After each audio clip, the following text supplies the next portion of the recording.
प्रधानमंत्री जी हमारे मुकाबले लड़े तो उनको भी हारना पड़ेगा। राम तो हमारे परिवार से पुरखों के जमाने से रोम रोम में राम है। ये भाजपा तो ढोंगी लोग हैं, इनका तो घमंड था वो चूर हो गया। 9 बार के विधायक और 6 बार मंत्री रहे अवधेश प्रसाद जी ने बीजेपी से अयोध्या यानी कि फैजाबाद लोकसभा सीट छीन ली है।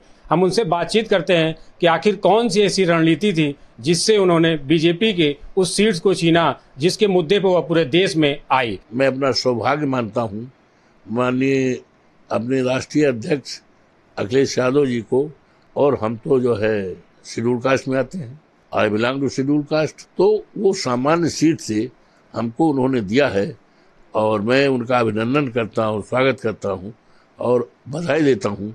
और उन्होंने मुझ पर यकीन किया और उन्होंने मतदाताओं पर यकीन और भरोसा करते ही उन्होंने मुझे टिकट दिया और ये कहा कि आप ही चुनाव जीतेंगे, भारतीय जनता पार्टी का कोई भी लड़ेगा तो उसके मुकाबले आप ही जीतेंगे। ये माना जा रहा है कि लल्लू सिंह को लेकर बहुत ज्यादा आक्रोश भी था, क्या कुछ ऐसा देखने को मिला आपको जनता के बीच जाने पे? आई हैव नथिंग टू से अगेंस्ट माई लर्नड अपोनेंट। जैसे मंदिर का निर्माण उन्होंने एक बार पूरा किया, प्राण प्रतिष्ठा की, अब बीजेपी वहां से हार गई, इसको कैसे देखते हैं आप?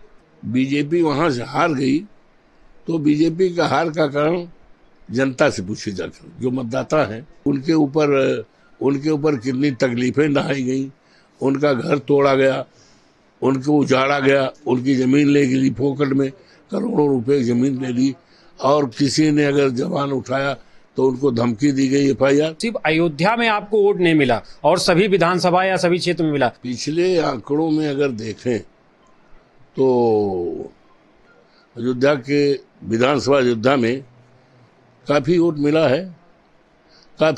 मिला है और 2-4 हजार का जो फर्क रह गया है उसके लिए हम किसी को जिम्मेदार नहीं मानते हैं।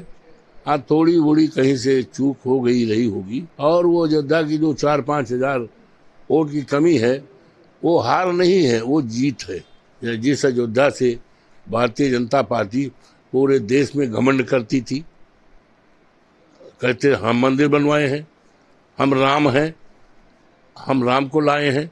अरे भाई, राम को ये लाने वाले नहीं हैं, राम तो विश्वव्यापी हैं, अनादिकाल से आए हैं, तो इनका तो घमंड था वो चूर हो गया। अयोध्या यानी फैजाबाद की हार की चर्चा देश भर में है, इसको आप कैसे देख रहे हैं? देश भर में चर्चा हो रही है, एक ही सीट की चर्चा क्यों हो रही है? इसलिए हो रही है कि अयोध्या के नाम पर भारतीय जनता पार्टी ने पूरे देश को गुमराह किया था। 22 जनवरी को प्राण प्रतिष्ठा हुई, देश के तमाम लोगों को जनता की गाड़ी कमाई का पैसा खर्च करके फ्री बसें आई, फ्री ट्रेनें चलाई गई, हवाई जहाज आए, अरबों रुपया खर्च किया गया और खूब प्रचारित किया गया कि हम भगवान राम को लाए हैं, हम मंदिर बनवाए हैं।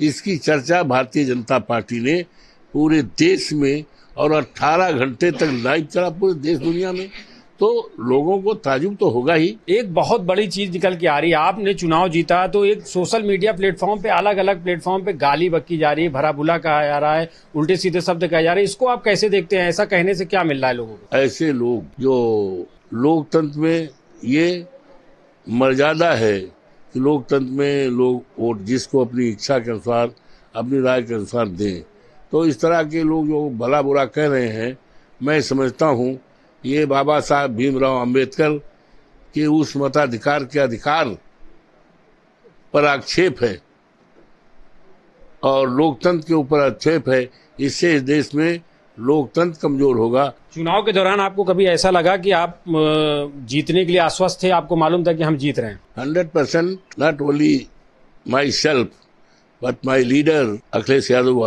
100% confident that he will win the election against any person।